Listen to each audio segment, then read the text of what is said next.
Conversations with Consequences here on EWTN Radio. I'm your host, Mary Fiorito. And I'm Betsy Fentress.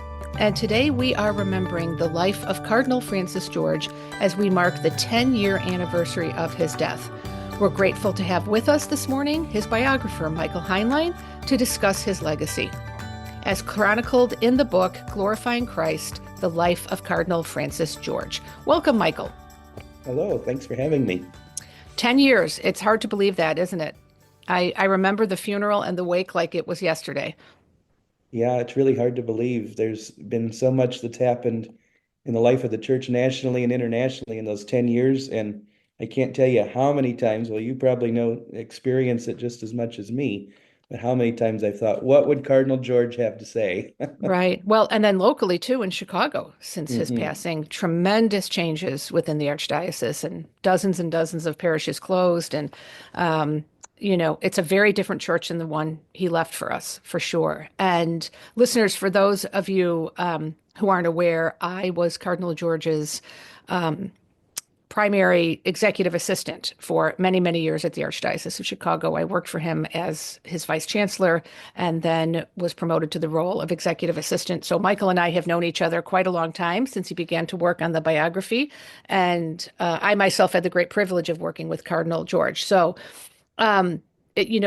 it can be argued, and even though, of course, we knew and loved him and were prejudiced in that regard, that he was really one of the most consequential archbishops of the past century. And yet his vocation almost was halted from the very beginning. Can you tell us a little bit about that, Michael? Yes, that's right. I mean, he's remembered as being the first native-born Archbishop of Chicago, but that was really, as I like to think of it, a line of divine poetry because it was Chicago who rejected him from priesthood, although they accepted him into the high school seminary as a student because of his polio disability, which struck him in 8th grade.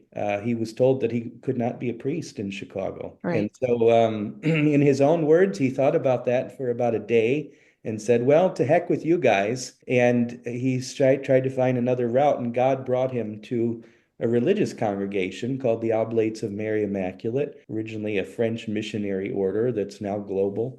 And they accepted him when they came to visit his family home in Chicago and said, if you can walk across the room, you can be an oblate priest. And of course, he could do that very easily. And the difference with the Oblates seminary buildings and the Archdiocese of Chicago's is that the Oblates had kind of a ranch style building. And so it was a lot easier for him to navigate, going through the classrooms and the living areas and the dormitories. They were located in Southern Illinois, but really that day he left his family for all intents and purposes. Yes, that's right. It was 5 hours away from home, and he was there for 6 years. And he had to learn how to relive his life because he was a very active young boy, playing often with the neighborhood kids, riding bikes through the city and taking the bus downtown for various activities and shenanigans and so on and so forth. He loved to play softball on the streets with the man. He loved baseball. He loved the Chicago Cubs. And, yeah. He had to learn how to relive life with crutches and with a disability. Right. And then with a very heavy leg brace on top of it. But I remember being at a presentation with him once when he was asked in a way like the Pharisees trying to catch Jesus, off guard with one of their questions. A younger man said to him, my pastor always says that there are two kinds of priests, the ones that want to help the poor and then the ones who want to be bishops. And which one were you? And I remember he thought about it for a second and he wasn't angry with the question, but he said, when I was 13 years old, I made two very conscious decisions. First, that I would never come back to Chicago because my order at the time did not return men to their home cities. And second, that I would never be a bishop because at that time, the religious order priests were not made bishops. And he said, yet here I am, the bishop of the city that I was born in. So, God can do all things, right, with those who cooperate with his will. But I remember just being so struck by that. He knew both those things were off the table, or at least he thought they were when he joined. Do you think that him not being an archdiocesan priest was an advantage as the head of the Chicago diocese? Well, it certainly gave him a very unique background as an American bishop in general, because he didn't have the normal upbringing, so to speak, that an American bishop has in terms of their academic training, but their experience. Most of them are experienced in chancery work. Well, he never had that because he was a religious. He did have experience in administration with his congregation, Hmm. provincial and later elected vicar general. But he didn't have the pedigree that most American bishops had. So he, in fact, as vicar general for 12 years of the Oblates of Mary Immaculate, traveled the globe, visiting dozens of countries, and he saw the church for what it really was outside of a very narrow scope of the United States. And Hmm. he slept on dirt floors and was detained at borders and was shot at in parades. And he saw Catholicism for what it truly was in its fullness. So he brought that experience then to the three American dioceses he served as bishop, lastly in Chicago. And I think that that was a great experience and a very unique experience that he could bring. And then, of course, he didn't have any particular friendships with like his classmates from the seminary, you know. And so I think when you're coming in to be archbishop, he was from Chicago. He grew up in Chicago, so he certainly knew the neighborhoods and the parishes and sort of the way of life here. But yet he could be, equally friends with all of the priests who were under him because he wouldn't have had any of those experiences of going to school with them and being ordained with them, et cetera, et cetera. So he could not be accused of the favoritism, I think, that you sometimes see in those Yeah, kind of that's what I was situations. wondering. Uh-huh. Well, Michael, as you mentioned, he was stationed in three different dioceses in the United States. First, he was in Yakima, Washington, which is a very kind of rural diocese, a lot of migrant workers. And then was made the Archbishop of Portland, Oregon, where he stayed for only 9 months before he was named to Chicago. How unusual is that, that someone would remain in a major see like Portland for less than a year? Pretty unusual. He had chosen the grave he'd be buried in, so he certainly wasn't expecting the move whatsoever. Um, I think that, of course, it was precipitated by the untimely death of Chicago's Cardinal Joseph Bernardine, who died in his late 60s. So it wasn't on the radar screen that Francis George might be moved along somewhere else, but he was in Portland already at the time Cardinal Bernardine died. And as the process moved along of identifying candidates, his name was at the top of the list internally, but not many people in the media, for instance, expected that Cardinal Bernardine would be replaced by Francis George. Right. And I think just because that made a lot of sense because he'd only been in Portland for 9 months and his name just wasn't very well known, in the same way that some other kind of bigger names in the church would have been at the time. And I do remember that the Chicago Tribune, this was back when everybody read printed papers for the most part, had 10 different front pages marked up for the different, alleged candidates for Archbishop, and his was number 10. But it did leak out to one reporter, as I think you learned when you wrote your biography. Can you tell us a little bit about that? Yeah, there was a CBS reporter in Chicago, Jay Levine, who caught wind that Francis George was going to be the first native-born archbishop of the Windy City, and so he went with that coverage and went live with it, and he I think caught a lot of flack for it because Right. nobody believed him and thought it was a pipe dream. But he ended up being right, and the CBS cameras were there to catch him getting off the plane at O'Hare Airport. Yeah, that was a great moment. He recounts that in the documentary that's on the Formed app about Cardinal George, which both of you are in, I might add, and I really enjoyed seeing that. I wanted to ask, what makes him such a consequential cardinal? Well, I think going back to his experience, his broad experience in the church, in administration, but traveling globally and seeing the reality of the church in so many of dozens of countries, I think that formed him. But then also his own personal experience of suffering Hmm. can't be discounted here because I think that that gave him a heart for other people and really enabled him to be a phenomenal pastor, which was Mm-hmm. something that was often not caught on the media circuit, of course. But he had a unique combination of skills. Also throw in there too his incredible intellect. He had two earned doctorates, one in philosophy and one in theology. And so he was able to kind of weave all this together in such a unique way that he was a man whose skills were sought after by many in the church. And so you look at that, but then you also have to consider too that this was a man who never thought he would be a bishop, as Mary said earlier. So he didn't have any careerism about him. He just wanted to serve. And that came across in the way he exercised his ministry. He was one of a kind in so many ways. He was really a diamond in the rough. And that's one thing I think just because he was so down to earth that people don't realize how incredibly gifted he was intellectually.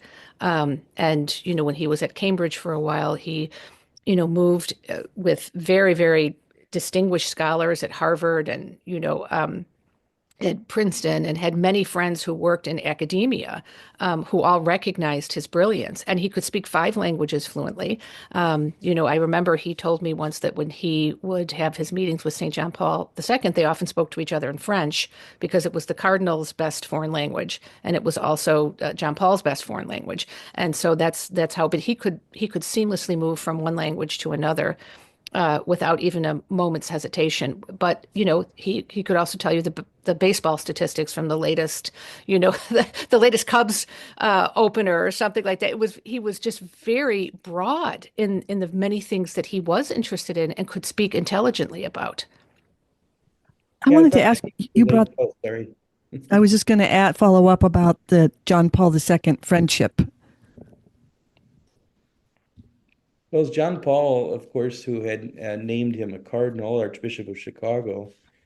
He had been someone that Cardinal George admired and got to see very closely from the time of his election, because Cardinal George was vicar general of his congregation living in Rome at the time John Paul was elected. And so I found many times that he was writing in those early days of the pontificate of how much he admired Cardinal Wojtyła, Pope John Paul II. And I think he had met him on a visit to Poland previously as a delegation for his congregation. So John Paul II was certainly someone who he saw as a great model, as someone to follow in the footsteps of. I will never forget there was a CNN documentary, and I think it was there was a clip of it in the documentary you just mentioned a bit ago, Betsy. Cardinal George was interviewed by CNN after the funeral of John Paul II, and Cardinal George was recounting how John Paul II's body was brought into St. Peter's Basilica following the funeral mass. And as was the custom when the Pope was alive, the cardinals all one by one started to remove their red zucchettos in honor of the Holy Father, even though he was deceased. And as Cardinal George is recounting this, he broke down into tears, which is something, Mary, he never did, right? And Rarely, rarely. yeah, so I think that really spoke of the depth of the great love, respect, and admiration he had for John Paul II. Well, they were peers in many ways. And of course, he was made a bishop by John Paul II, but they sort of, um, for lack of a better phrase, came up in the church together. So, they had had all this personal interaction, and I think a genuine admiration, mutual admiration, and friendship. And I know Cardinal George had always said to me that there will never be an American pope because it simply would consolidate too much of the world's power, in one particular country. But a lot of commentators said if he had been a cardinal in another country, he very well would have been the Holy Father, or quite likely. That's really interesting. I wanted to ask you, Michael, in your book, you point out how he dismissed liberal Catholicism as an exhausted project that no longer gives life. Can you describe his simply Catholicism? Yeah, from the first day he arrived in Chicago, he started talking about how Catholicism isn't liberal or conservative, that Catholicism is concerned with true and false. And he really hated the political labels that we put on the faith. And he worked hard to show that they shouldn't be labels that we apply. So he embodied what he articulated as simply Catholicism, which, when we look at things through the lens of the American political spectrum, Catholicism takes from both sides, as it were.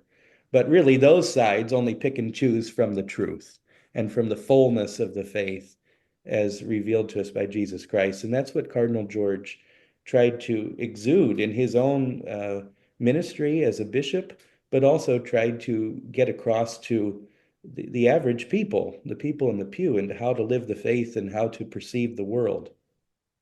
And Michael, one of the things about him that's so striking is that young people loved him. Students loved him, high school students in particular. He always went to World Youth Day. He always went to the March for Life, and he felt that those were very important moments for the bishop in his role as bishop to be present to young people. Can you speak a little bit about that and the impact that he had on vocations, for example, in the archdiocese? Yes, I remember a story I just heard recently. I wish I had heard it before I published the book, or I would have included it. You speak of how he was always at World Youth Day, and one of his oblate confreres recently told me of the Cologne World Youth Day in 2005, how he saw Cardinal George do something quite extraordinary in that all the American bishops, dozens of them who were there, had an air-conditioned tent ready for them to go have their lunch in. And there were a group of kids from Chicago who saw Cardinal George and shouted out, "Cardinal George, come here." And he went over and talked to them. And then he said, just a second, he went and grabbed his lunch and went and sat outside on a curb with them. Now, Mary, you mentioned from the time he was in his 40s, he had a very heavy aluminum brace on his right leg because of his polio disability. And he sat right there on a concrete curb with them in the heat, where I guess it was very hot. And he would just enjoyed being with other people.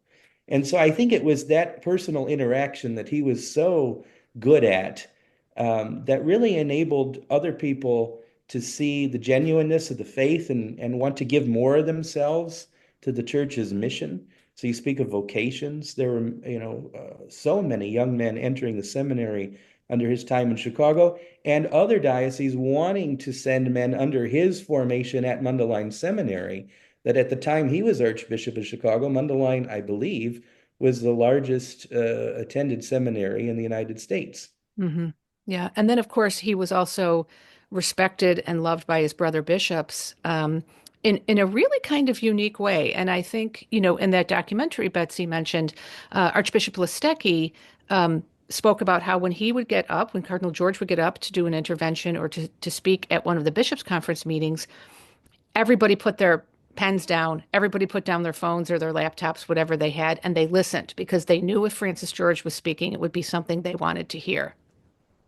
Yeah, that's right. And when the bishops were faced with that really thorny, pesky issue of the HHS mandate, Hmm. it was Cardinal George that they turned to for leadership. And he had just had operation and treatment for cancer, bladder cancer, where he had his bladder removed. And within a year, they elected him president of the bishops' conference and put quite a weight on his shoulders with that cross. But they needed him, and they really turned to him as someone who could get them and shepherd them through that very pesky issue. Speaking of another pesky issue that nobody likes to talk about, he was really a leader in helping secure the zero tolerance policy for the clergy.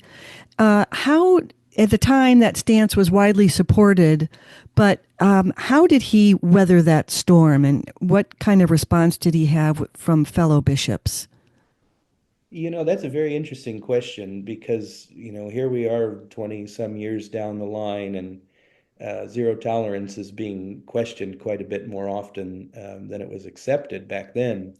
He was certainly a leader in that. He felt that bishops couldn't govern if they didn't have that as the main option on the table back in 2002. But very interestingly, I found he also felt that bishops should have been held to the same standard. And we know that that didn't happen. So his voice wasn't heard on that. Exactly. But he also, according to minutes I found of private meetings at the Vatican, he faced a lot of criticism internally at the highest levels of the Holy See for his advocacy for zero tolerance. Particularly, there was a cardinal prefect for the Congregation of Clergy at the time who really went to task on Cardinal George for his advocacy on behalf of enshrining zero tolerance in the law. And he did not back down. And he made it quite clear there would be bishops who would resign if that didn't happen, and that there would be great scandal brought upon the church. So he really knew that this was an issue that the church had to confront head on because it cut at the very heart of the church's mission. Well, to that point, Michael, when he was in Yakima, he once warned that the vow of celibacy, if it was half-heartedly accepted, can create a void that would then be filled with a priest's own compulsions. Is that what you think he meant by that, or can you expound on that a little bit? Well, I think he saw a lot of issues both as provincial in his order and vicar general in his congregation, then as bishop. Yeah, I mean, it's not just sex abuse, but it's all sorts of addictions that priests are confronted with when they don't really embrace the call to celibacy and really find that as a life-giving vocation. So, yeah, I think to your point, he had that vision. He could see. And then even later on, as I wrote in the book, there was a private memo he sent to priests in Chicago who said, if any of you are living a double life, leave the priesthood for the good of the church. How many bishops would say that? Right. But he did. And And several came forward. And he yeah, did it Really? very, yeah, he did it, and he did it in a very fraternal, kind way. Just if this is too hard for you, if you're living a double life, you need to come and talk to me. And he wasn't condemnatory. He wasn't, angry, but just come for the good of the church and let's help you find a path out. because he Yeah. And knew so, that yeah. this inauthenticity in the priesthood was really causing the church to hemorrhage. He just sounds so approachable. And I loved in that documentary, everybody from the fire chief to people associated with the Chicago Bears. Can you speak to that people felt comfortable? Obviously they did based on what Mary just said, coming to him about all kinds of issues. Yeah, you hear the bishops all respected him and wanted to hear from him. You hear of the people who would be at a regular parish on a regular Sunday who would stay and talk to him, and he would stay and talk to them until the last person left. As busy as he was in as many places as he had to be, he was always very present. And as Mary said, he could talk to people at their level and what they were interested in. And he was a Renaissance man, so he could actually engage at some depth in any kind of topic with folks. And he had a phenomenal memory for remembering people and making connections and recalling names 10 years down the line. And he, as I found in talking to so many people about him, he was so authentic and a man of such pure integrity that he was really in my mind, like what St. Irenaeus said of someone being fully alive in the faith. He was really a fully alive human being. And I think that just came across to people in so many different ways. As you're saying that, Michael, I remember his priest secretary and I used to joke a lot of the civic and social events in Chicago, at least at the time when he was Archbishop, were either at the Union League Club or the University Club. And the joke was he knew the name of every Mexican waiter and busboy in both of those clubs. He remembered them by name. He would greet them. And before he would leave one of these big events, he would thank the waiters and the busboys. They all loved him, and I think we saw a lot of that at his funeral. Just scores and scores of sort of, as you might say, everyday people coming to venerate his body, to pray for him and with him. It was really beautiful. It was like the whole city sort of came together. Yes, absolutely. And I remember some of the images of the average everyday people reaching out to touch his hand in a casket or touch their rosary to him or a handkerchief or something and try to make some sort of a third class relic or something. They really truly did love him and the city poured out. I remember the Kennedy, being shut down for him and then they peeled off and went past his home parish and the people lined through his old neighborhood along the streets, pictures of him in home windows during that time and things. It was really remarkable. Yeah. And so he's buried not at the bishop's mausoleum, where Cardinal Bernardine and his predecessors would be, but he chose to be buried next to his parents at All Saints Cemetery in Des Plaines. Can you speak a little bit about why he might have made that decision? It was very unusual. It was. I mean, he, of course, being the native son of Chicago, the first one to be archbishop, I think he had some interest to be among his own people, and certainly to be among his parents was quite an honor, I think, for him. He loved his parents and wrote them weekly when he was traveling the globe as Vicar General of the Oblates, um, which in those days was no easy task, of course. Right. But here he is now lying among his own people. He's not locked up in the mausoleum that's opened one day a year. He's accessible to the people like he always was in life. And you see that. you see flowers and candles and handwritten notes and all sorts of things.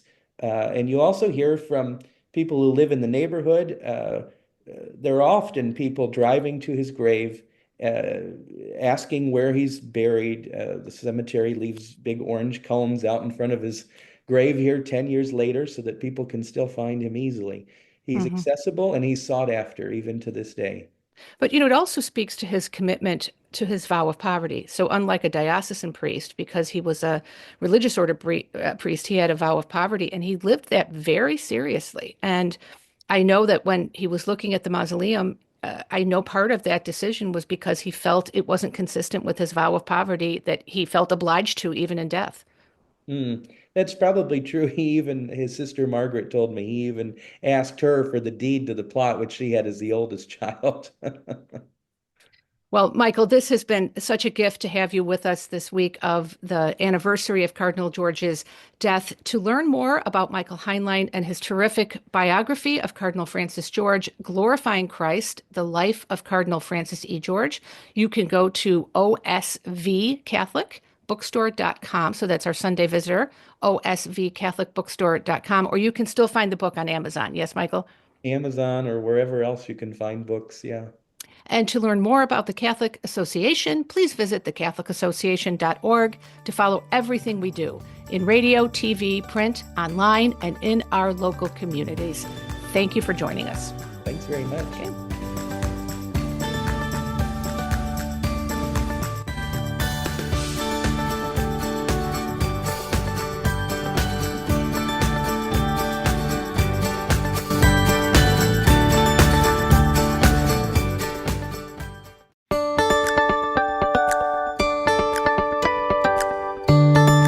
Welcome to Conversations with Consequences on EWTN Radio. I'm your hostess, Betsy Fentress. And I'm Mary Fiorito. And we're happy to have once again Monsignor Roger Landry with us, a member of our TCA team and a national director of the Pontifical Mission Societies. And today he joins us not only to mark Holy Week and the Triduum, but to discuss a whirlwind trip he had last week, beginning in Vietnam, serving countless Catholics there, and Bangladesh. Monsignor, thank you so much for making time for us. Great to be with you, Betsy and Mary. Tell us about Vietnam. We saw some really moving videos that National Catholic Register posted. We were all in tears, by the way, but share some of your highlights on that trip. I was in tears too, seeing so much faith there. As the National Director of the Pontifical Mission Societies, one of my tasks is to travel to the 1,124 missionary territories across the globe to see the investment that American Catholics, through the Society of the Propagation of the Faith, through the Missionary Childhood Association, has made in the churches that are either too young, too poor, or too persecuted to survive on their own. And so we went to Vietnam, where the church has suffered under communism, especially after 1975. And had a chance to witness the church there. On the there was a lot happening there. But two memories that I'd share would be, first, an extraordinary visit to a leper colony in Kon Tum in the Central Highlands of Vietnam. The Vietnamese are an ethnic race, but there are lots of tribes that are not ethnically Vietnamese, and they are kind of on the existential peripheries there in Vietnam. Mm-hmm. In Kon Tum, you've got many of these tribes, and a few of the tribes are infected with leprosy. Americans may wonder, how is it possible that there are any lepers today when we've got a cure for Hansen's disease? Right. And the answer to that question is essentially that the drugs don't get to the people because of corruption that intercepts them, or because of so much distrust that has built up over the course of time through the ways that the medical establishment have treated those with leprosy, such that even when the drugs are accessible, they're afraid to take them because what's in that syringe, what is the potential poison in that pill that they're taking. And so, unfortunately, the consequence of it is that you've still got many with leprosy. But nevertheless, having flown up to Kon Tum, we got up very early. We had a 5 o'clock mass in the morning in a packed church full of young people, full of the lepers in that community who were capable of coming to Mass. I was so touched that they were asking me to preach, even though I needed a translator. And even when you were speaking to the children and asking, do you want a short homily or a long homily? The kids were saying, we want a long homily, which is Oh, exactly the music to my ears. I just wish Americans would say the same.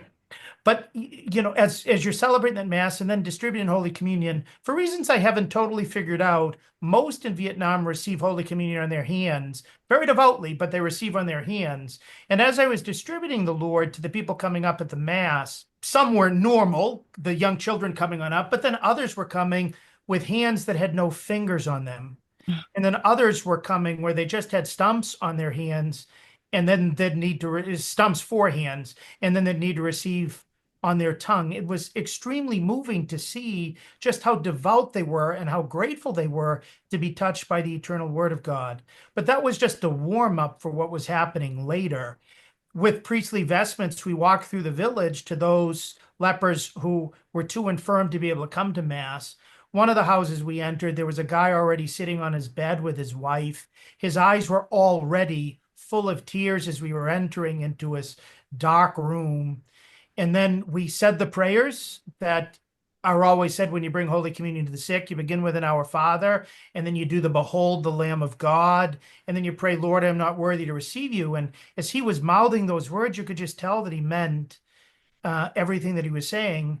As I gave him Holy Communion on his tongue, as his tears were even greater. And with all this guy's sufferings, that he was able to appreciate even more that the one who had healed so many lepers in the gospel was coming and being his food.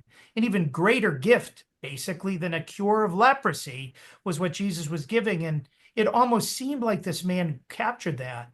And then the next visit that we went to, it was a house that was surprisingly pretty nice. It was relatively new. It was not at all opulent, but there yeah, was right. a little carpet, and there were two rooms, and there was a little hallway. And the deacon who was accompanying us, who normally brings Holy Communion to the lepers, he told the woman that Jesus was here. And so she crawled down her hallway, and he wanted to help her at some point because it was difficult for her on all fours to crawl down her hallway. But she refused because she just wanted with eagerness to get to the Lord Jesus. And so on her all fours, she kept moving herself down there. And because she couldn't stand in any way, the other priest with me, Father Trifam from Palm Beach, Florida, who's got this beautiful foundation called the St. Joseph Mission Charity that really helps out with a lot of the care for the lepers there and raises money among Americans to make it possible. He and I knelt down on the carpet right next to her as we went through the same prayers and gave her Holy Communion. And again, she received with extraordinary love and faith. I'll never forget it. After that, we were able to give new sandals to the lepers because one of the big issues is if their feet get bloody at all, they're able to pass leprosy through their fluids. And so for their sake and the sake of everybody else, you just want to make sure that they've got good sandals on their feet so that they're able to get along. But every foot is different. For some, it would be like a size 6 on one foot, and in the other, like a size 2, because they had lost most of their foot. But every single one of these sandals is tailor-made to fit each of their feet, and they are so grateful. So we give them new sandals every 2 months, and then we give them some food and some rice that they are able to carry back with all their illnesses, to just see how grateful they are to be carrying a bag of rice when they've got leprous feet with sandals of different sizes. Just all of it was overwhelming. Yeah, Monsignor, how was it that Catholicism became so, established in Vietnam? Because so many of the Asian countries are not, don't have this kind of Christian population, much less a Catholic one. Do you know anything about the history of the church there? Sure. So the main reason why there are Christians there is because of the French missionaries who, in the beginning in the 17th century and particularly in the 18th, brought the gospel to certain regions of Vietnam. Because of their faith, many came to know Jesus. And then there were multiple waves of persecution, and the blood of the martyrs really was the seed of future generations of Christians there. Right. Overall, in Vietnam, the official statistics are that only 7% of the population is Christian. That number's been static at 7% since 1975.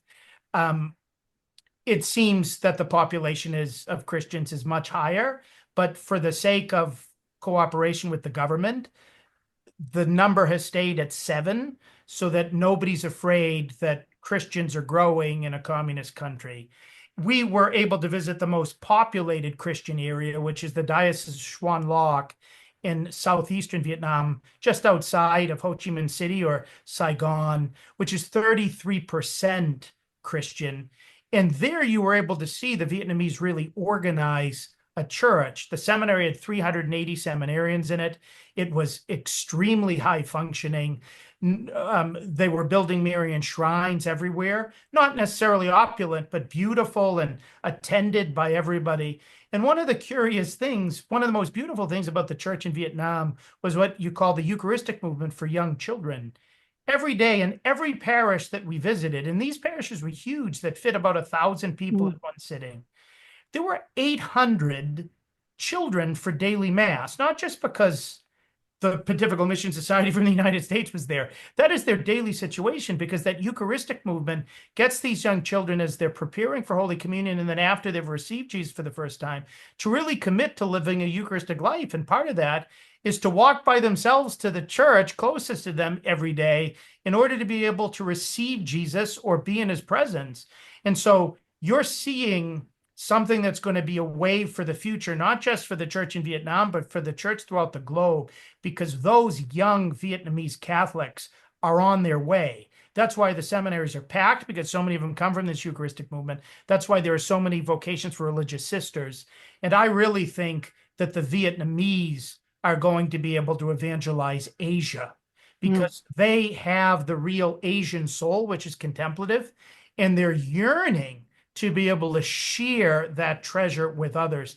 And so I have great hope for the church in Vietnam, which we were able to see firsthand. Well, you were southwest of Ho Chi Minh City, correct? And there is a particular devotion to Saint Martin. You want to tell us about that? So I was shocked, actually, to find out when I asked one of the parish priests there in Vietnam, who are the greatest of the Vietnamese intercessors besides the 117 Vietnamese martyrs who have been canonized. And without missing a beat at all, they said St. Martin de Porres. I said, is that because of an influence of Dominicans? Because St. Martin was a Dominican. For those who don't know, St. Martin de Porres lived in the 1600s in Peru. Why was he so popular in Vietnam? And the explanation is that when the south of Vietnam collapsed to the communists, the Catholics in Vietnam were afraid that they were going to become enslaved. And so they developed this devotion to St. Martin de Porres, who was a freed slave, so that he'd be able to intercede for them to stay free, so that they'd be able to escape from South Vietnam and come to freedom, or so that they'd be able to live their faith in freedom. And so they built a huge shrine to St. Martin de Porres, and that devotion is still extremely strong. Buried there on that sanctuary is a priest, Father Joseph Tran, T-R-A-N-H, who is a martyr, the confessional. I wrote an article about him in the National Catholic Register soon after his death in early 2022. He was macheted to death while hearing confessions in his church close to Kon Tum. And so I think that he's clearly going to be raised to the altars, and I hope will become one of the patrons of the sacrament of confession. We have no record of any other priest ever being killed while hearing confession. We have several priests who were killed because they heard confessions and refused to violate the seal of confession. But he was killed in the very act, a young priest at 40 years old, while hearing confessions. And there behind his tomb in that sanctuary of St. Martin de Porres is a whole wall full of ex-votos from those who came to him asking for miracles and having their prayers heard. And so we've got a priest who is a thaumaturgus, is the technical term, a great wonder worker, a miracle worker. God's raising him for the notice of us all. And so I was really honored to have a chance to be able to visit his tomb when we were there at the Sanctuary of St. Martin. It's extraordinary. Well, Monsignor, once you left Vietnam, I know that you went to Bangladesh, which, of course, is served largely by Mother Teresa's Missionaries of Charity and the Oblates of Mary Immaculate, which is the religious community that Cardinal Francis George belonged to. What was it like? I believe you were there for Palm Sunday, celebrating Mass in Bangladesh on Palm Sunday. Bangladesh is a very poor country materially, but discovered that the 400,000 Catholics in a country of 170 million were really very rich in faith. So we had the privilege to celebrate the Chrism Mass 3 hours after we arrived. We arrived at 2:30 in the morning in Bangladesh, and the Chrism Mass was at 6:30 in the morning. So we went there a little bit groggy for that Mass, but what a beautiful experience it was for me to be with all the priests in Bangladesh as together we renewed our promises. And everywhere I went, they wanted to hear from me. And so at their Chrism Mass, they heard from the National Director of the Pontifical Mission Societies about how the Chrism Mass supports our mission. Likewise, on Palm Sunday, we went to the most vibrant numerical parish in the capital city of Dhaka, where 3,000 people were there, together with the papal nuncio, who's an American from Norwalk, Connecticut, Archbishop Kevin Randall, who's been a friend of mine for a while, as we were able to celebrate with them Christ's triumphal entry at the beginning of Holy Week. And you were able to see just how profound the Christian faith is in the midst of all the challenges. In between those events starting and finishing in Dhaka, the capital, we were able to go south to two dioceses that are very poor to inspect some of the works that have been funded by the Pontifical Mission Society and learn what the continual needs are. The priests don't receive any salary whatsoever in Bangladesh. They survive exclusively on Mass stipends. And, I was able to bring some Mass stipends with me, but you can only take so much cash with you across the border. And I was $5,000 worth of Masses in Vietnam, 5,000 in Bangladesh, but they need so much more in order to be able to sustain. And the priests don't spend the Mass stipends on themselves. That's the way they fund a lot of their charity to the poor families that are in their parishes. And so I was able to see those works. And at every stage that we went, what kind of blew me away was the welcome we would receive. 10 times in the Diocese of Kula, the first day we were in the South, we would be received by a huge crowd of people singing songs, putting wreaths of flowers over our neck, dropping flowers before us, having girls do this elaborate choreographed welcome dance, which was unique to every place that we went. Signs where the kids were having welcome, singing songs in Bangladeshi or in English about welcoming us. And then really hungry to listen to what the message was. They felt so honored that the Pontifical Mission Society from the United States was taking Bangladesh seriously and prioritizing it on our list of visits. This was my first international trip as the national director, and they were so grateful that we wanted to see what the situation was in Bangladesh so that hopefully we would be able to help them. And we're already at work in helping them. And anybody listening to us now who would want to assist us in that work, I just encourage you to contact me or visit pontificalmissions.org, because there's such a dramatic need there. And every dollar we give can make a huge impact in helping people grow in faith. Well, we could talk about your trips, I think, forever, but it also is Holy Week. So I wanted to have you share with us a few words about this piece that you wrote on the Jubilee of Hope, a crucible of grace during the Jubilee of Hope. So could you tell us why hope is so important and maybe tie that into the hope that you have from being in these third world countries? We're now, Betsy, in the Jubilee of Hope. And what is the virtue of hope? It means to live with Christ in the middle of the world. And during Holy Week, we try to stay with Christ up close as he leads us through the mysteries of his passion. At his transfiguration, he talked to Moses and Elijah about his exodus that he was about to accomplish in Jerusalem. That exodus is from death to life, and he wants us to journey with him, just like the Israelites journeyed with Moses.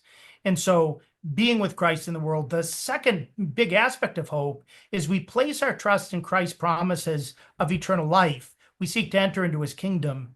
And Christ, by what he did for us on Holy Thursday, Good Friday, and Easter Sunday, blew wide open the doors of heaven if only we follow him there.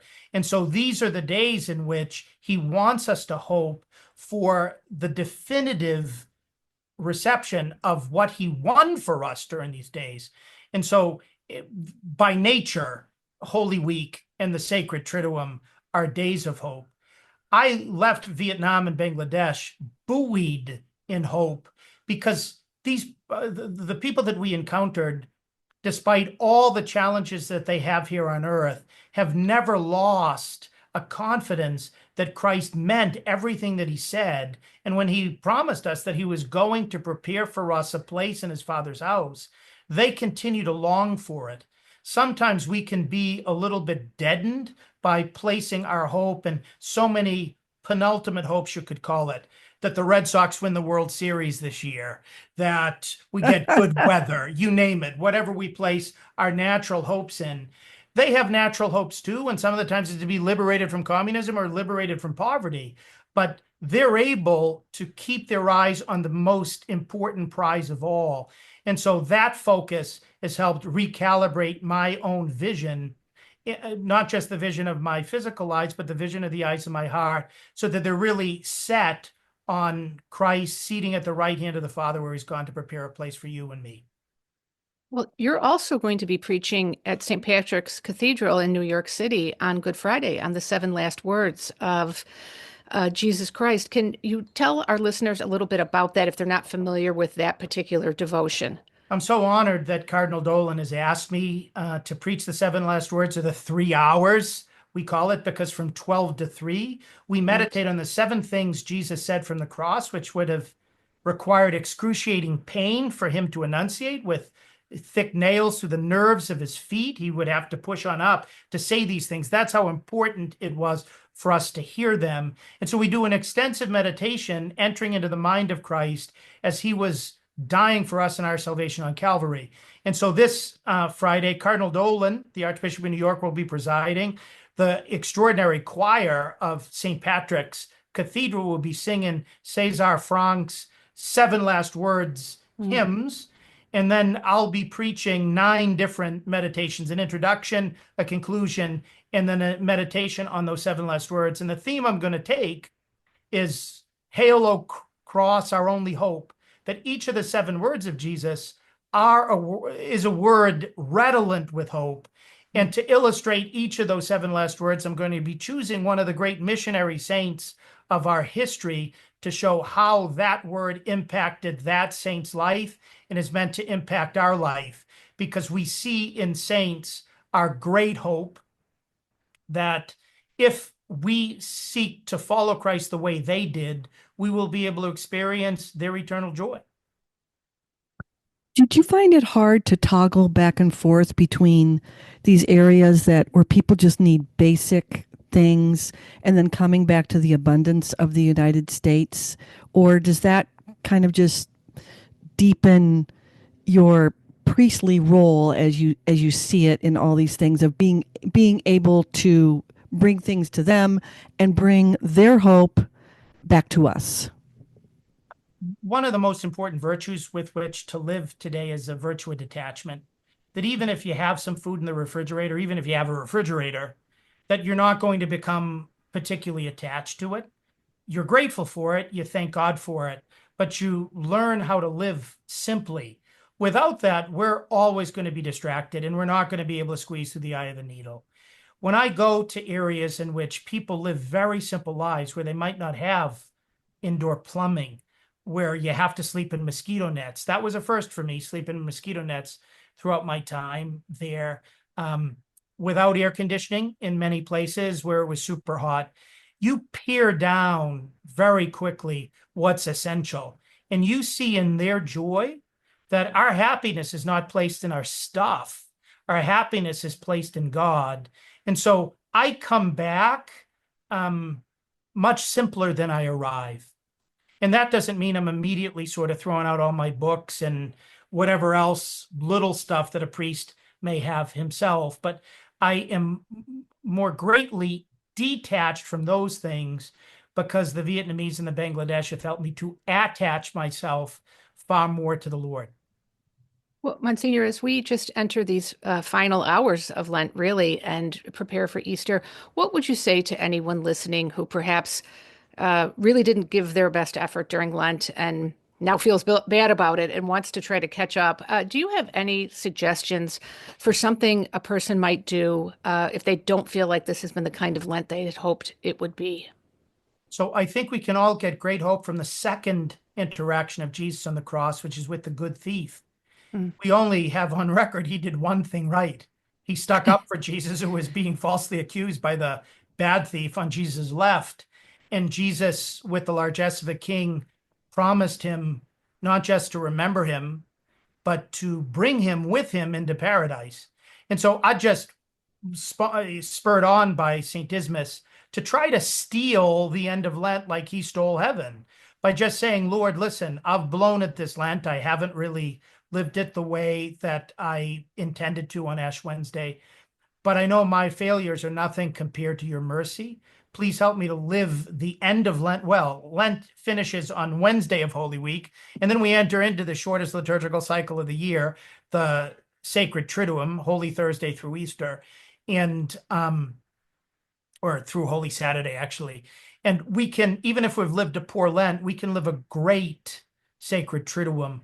First, by coming to the liturgies, coming on Holy Thursday, coming on Good Friday, going to the Easter Vigil, trying to make these 3 days a real time of retreat in which we take advantage of the church's giving these liturgical opportunities to us, to prioritize them. And, there are some challenges sometimes. Going to Holy Thursday Mass, we've got to prioritize it on everything else we're doing on that Thursday night. But can we? Mm-hmm. This is the invitation to come to the Last Supper. If any of us were alive on April 6, 30 AD, the original Holy Thursday, we would have wanted to have been there with the Lord. We need to treat that invitation with the same priority. Likewise, if one of our loved ones were dying, just think about a parent or a child, we would want to be with them to the end. And we do the same thing with Jesus that we love on Good Friday. If there's ever a day to call in and take a personal day from work or take a day off of school, it's Good Friday to be able to enter into Jesus' saving passion.